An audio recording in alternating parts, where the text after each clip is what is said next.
That case will continue because that pertains to his action as a lawyer. We are attacking his license as a lawyer. Yun Opo. po ang mangyayari po dun. Ano ho yung, so it basically it's an active case kahit na po ombudsman na si Attorney Boying Remulla. Ayan po mga kaibigan, maganda po itong balita guys dahil active pa rin po ang kaso ni Bonjing. Nako, akala mo ha, porket ombudsman ka na ha, nakakaligtas ka na.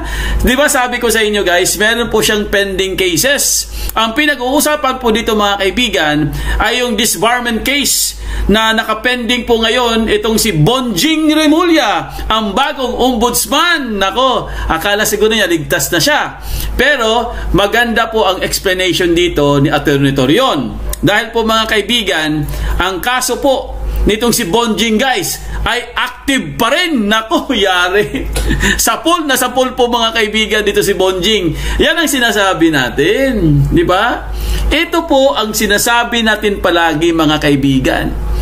Hindi po lahat ng araw ay sa inyo. Darating din ang araw mga kaibigan na mananagot talaga itong si Bonjing na to. Kasi po, alam naman natin guys, matindi po ang kanyang kaso. Pero marami nagtatanong, bakit naging ombudsman pa rin? Sus Maria Joseph, pending cases, pinayagan maging ombudsman? Anong gagawin niya dyan sa ombudsman? Siyempre, lilinisin yung sarili niya. Di ba? Maaring ganun ang gagawin niya mga kaibigan. Lilinisin lang yung sarili niya dyan. Ngayon, opo, karma po ito. Ang tawag dito karma. Ang gaba di magsaba mga kaibigan. Dahil ito guys matagal na po natin itong sinasabi, no? Kahit nga yung mga abogado sinasabi nila, hindi siya qualified. Never po siya nag-review. Ang kaso po, lahat ng kaso guys, especially po ang disbarment case, active pa rin. So ano ibig sabihin nun? Buhay na buhay pa po ang kaso niya. Akala niya guys, wala na siyang kaso. Kasi syempre, ombudsman ka na eh. Pero first time po itong nangyari guys. Ito i-correct nyo ako, baka nagkamali lang po ako, no?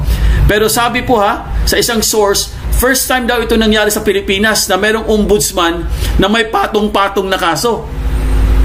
Baka siguro may alam kayo dyan. Di ba? First time daw ito guys. Kahit nga ako, nag-research nga ako eh.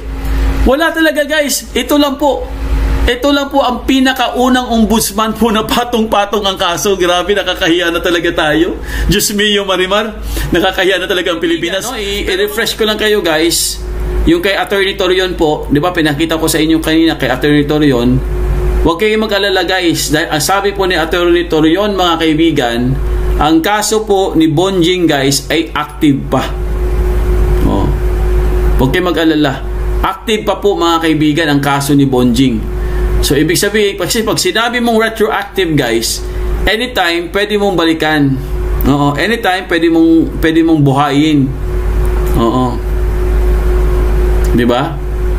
So mga kaibigan, kailangan talaga ito pong si Bonjing guys ay kailangan talaga siyang ma-disbar mga kaibigan sa kanyang mga ginagawa, no? Kasi pag na-disbar siya guys, wala na. Tanggal na siya sa pagiging ombudsman. Malamang ma-impeach siya niyan pag na-disbar siya. Diba? Kasi meron po siyang pending cases eh. Ang dami niyang pending cases, no? Isa dyan, yung disbarment case na final sa kanya. Pag yan, tinamaan siya dyan, wala. Kawawa siya dyan. Berise. Baka yan na yung katapusan ng niya, karera. Di ba? Ang katapusan ni Bonjing.